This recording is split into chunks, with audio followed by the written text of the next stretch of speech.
दोस्तों नमस्कार, मैं हूं शीतला तिवारी। दोस्तों बुलडोजर अब अनुराग यादव मामले में नहीं चलेगा, क्योंकि एक महिला ने उस बुलडोजर को रोकने का काम किया है।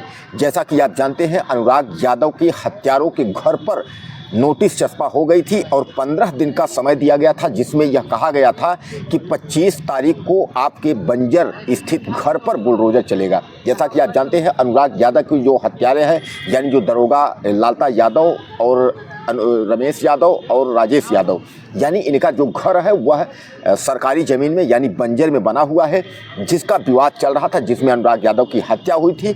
उसी घर में नोटिस चस्पा की गई थी और 25 तारीख को जो है उसका फैसला था, यानी 25 तारीख को बुलडोजर चलना था। लेकिन मैं आपको बता दूं, एक महिला ने बुलडोजर को रोकने का काम किया है। वह महिला है लालता यादव की औरत इंद्रावती, यानी इंद्रावती महिला जो है, हालांकि वह सब फरार है, वह सब कहाँ है यह पता नहीं है, लेकिन इंद्रावती कोर्ट में जा कर के और 25 तारीख को बुलडोजर चलने का उसने विरोध किया, जिसमें डेट जो है 28 तारीख की लगी, यानी 28 नवंबर को अब जो है सुनवाई होगी। दोनों पक्ष के वकील उसमें शामिल होंगे, बहस होगा, उसके बाद निश्चित किया जाएगा कि बुलडोजर चलेगा या नहीं चलेगा। अब जहां एक और अनुराग यादव के परिवार को न्याय मिलता दिख रहा था, वहीं अब एक बार निराशा हो गई। अभी तक अनुराग यादव के परिवार को, पीड़ित परिवार को यह लगा था कि बुलडोजर जो है चल जाएगा, इसका घर गिरेगा, इसको कड़ी से कड़ी कार्रवाई होगी। जेल के अंदर हालांकि वह परिवार बंद है, लेकिन यह लग रहा था कि इनके ऊपर जो है गंभीर, इनको उम्र कैद या इनको फांसी की सज़ा हो सकती है। लेकिन सबसे पहले जो बुलडोजर का अपडेट है वह मैं आपको बता रहा हूँ कि बुलडोजर पर एक बार जो है रोक हो गया है। हालांकि जैसा कि मैं आपको एक बार फिर दोहराता हूं कि लालता यादव का जो परिवार है वह जेल में है, लेकिन उनके जो बच्चे और जो औरतें हैं वह सब फरार हैं। अब फरारे के दौरान ही जो है वह कोर्ट में जा कर के उसने जो है बुलडोजर का विरोध किया कि 25 तारीख को आपत्ति जताई। अब हालांकि उस आपत्ति जताने में उसमें क्या इंद्रावती ने कहा, यह जो है 28 तारीख को ही तय होगा, यानी 28 नवंबर को क्लियर होगा कि बुलडोजर चलेगा कि नहीं चलेगा। अब दोनों पक्ष जो है, यानी पीड़ित पक्ष और विपक्ष, दोनों तरफ से जो है सुनवाई होगी। उसके बाद न्यायालय जो है यह तय करेगा कि बुलडोजर चलना है कि नहीं चलना है। लेकिन कुल मिलाकर के आप समझ लीजिए कि एक बार तो निराशा हो ही गई है। जहां एक और देखा जा रहा था कि अनुराग के परिवार को न्याय मिलेगा, वहीं अब यह देखा जा रहा है कि अनुराग के परिवार को न्याय मिलता दिख नहीं रहा है।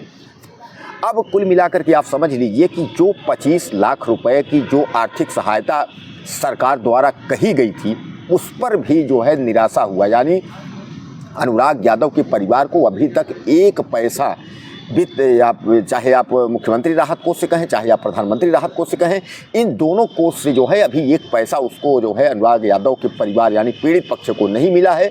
अनुराग यादव के पिता का यह कहना है कि कुछ लोग जो है डिजिटल मीडिया से लेते हुए, कुछ लोग जो घर पे आए, जो अनुदान उन्होंने किया है भरण पोषण परिवार के लिए, हमने किसी का नहीं देखा कि 1,000 दिया, 10,000 दिया, 15,000 दिया, 50,000 दिया। जो लोग दिए हैं वही मिला है सरकार की तरफ से। ना तो 25 लाख रुपए मुआवजा और ना तो जो है अविवाहित लड़कियों की, जो 2 लड़की हैं, जैसा आप जानते हैं कि आराधना और स्वाति, यह दोनों बच्चियों की शादी होनी है और दोनों के लिए जो है यह कहा गया था कि सरकारी नौकरी दी जाएगी। लेकिन जब 25 लाख आर्थिक सहायता ही नहीं मिली तो नौकरी तो दूर की बात रही, शस्त्र लाइसेंस तो दूर की बात रही। कुल मिलाकर के अब आप यह मान के चलें कि अब 28 तारीख को कन्फर्म होगा कि बुलडोजर चलेगा कि नहीं चलेगा। अब बुलडोजर जो है तो वही एक बार लालता यादव की औरत इंद्रावती ने जो है उसने रोक दिया है। अब बुलडोजर में सुनवाई 28 को होगी।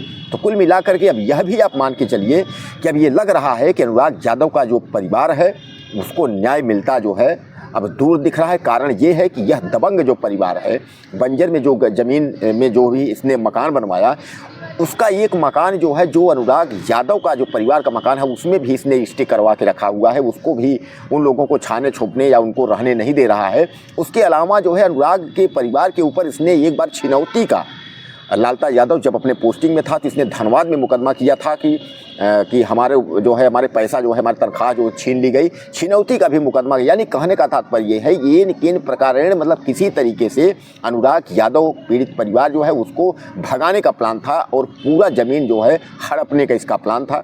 लेकिन 40 साल से मुकदमा चल रहा था, न्यायालय में विचाराधीन था। इसको लगा कि अब हम किसी तरह जो है पार नहीं पाएंगे, तो इसने प्लान बनाया कि अनुराग यादव की क्यों ना एक इकलौता जो चिराग है उसकी ही हत्या कर दी जाए। अब दोस्तों सबसे बड़ा सवाल यहाँ ये है कि आज तक आपने देखा कि 29 तारीख अगर आएगी तो करीब करीब 1 महीना अनुराग यादव के हत्यारों को जो है यह वारदात अंजाम देने का समय हो गया, यानी 1 महीने निकल गए, लेकिन अभी तक जो है पीड़ित पक्ष को जो है कुछ भी न्याय नहीं मिला। अब सबसे बड़ा सवाल यह भी आप समझिए कि योगी आदित्यनाथ यानी सूबे के जो मुखिया हैं, उन्होंने आज तक पीड़ित परिवार से मिलने का थोड़ा भी उन्होंने प्रयोग नहीं किया कि एक बार जो है पीड़ित परिवार की सुन लें। जबकि वहाँ की एक राय जो विधायक हैं, उन्होंने भी नहीं सोचा कि बीजेपी के हम हैं, कम से कम जो है इनको ले जा करके पीड़ित परिवार को योगी आदित्यनाथ से मुलाकात करवा दें। तो योगी आदित्यनाथ की तरफ से भी कोई मदद या आश्वासन नहीं मिला है और अखिलेश यादव की तरफ से भी कोई मदद आश्वासन नहीं मिला है। वहीं अनुराग के पिता का कहना है कि हमने 3 बच्चियों की जो शादी की थी उसमें 1.5 बीघे ज़मीन हमने बेच करके शादी की थी, बहुत गरीब परिवार हूँ और मैं कुछ कर नहीं सकता हूँ। उन्होंने यहाँ तक बात कह दी कि हमको यह लगा कि अकेला जो है 5 बेटियों में जो है अकेला चिराग था, वो अब बुझ गया, तो हमने ये सोचा कि घर चलता हूँ, परिवार से मिलने के बाद हम भी सुसाइड कर लूँगा। यानी यहाँ तक अनुराग यादव के पिता ने कह दिया। आत्मग्लानि से वह भावुक हो गए, रोने लगे।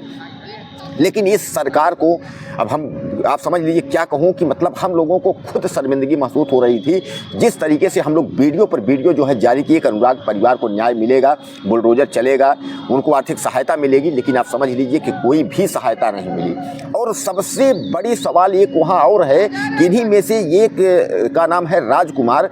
राजकुमार जो है अक्सर बता रहे हैं कि जब वह घर आता था और घर से वह कहीं निकल जाता था तो अक्सर इस परिवार में विवाद हो जाता था।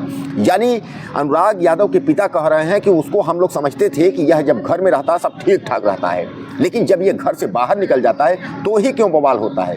इसका मतलब सबसे जो है बड़ा साजिश जो है वो राजकुमार का है और राजकुमार अभी फरार है। पुलिस ने उसको अभी तलाशा नहीं। राजकुमार कभी बताएगा हम राजस्थान में है, कभी बताएगा कहीं बताएगा। कहने का तात्पर्य यह है कि उसकी भी तहकीकात पुलिस ने नहीं की। पुलिस ने केवल लालता यादव, उनके दोनों लड़कों और 1-2 सहयोगियों को अंदर जेल भेजा है, लेकिन जो राजकुमार है मुख्य जो है उससे खतरा जो है अनुराग यादव के पिता को लग रहा है।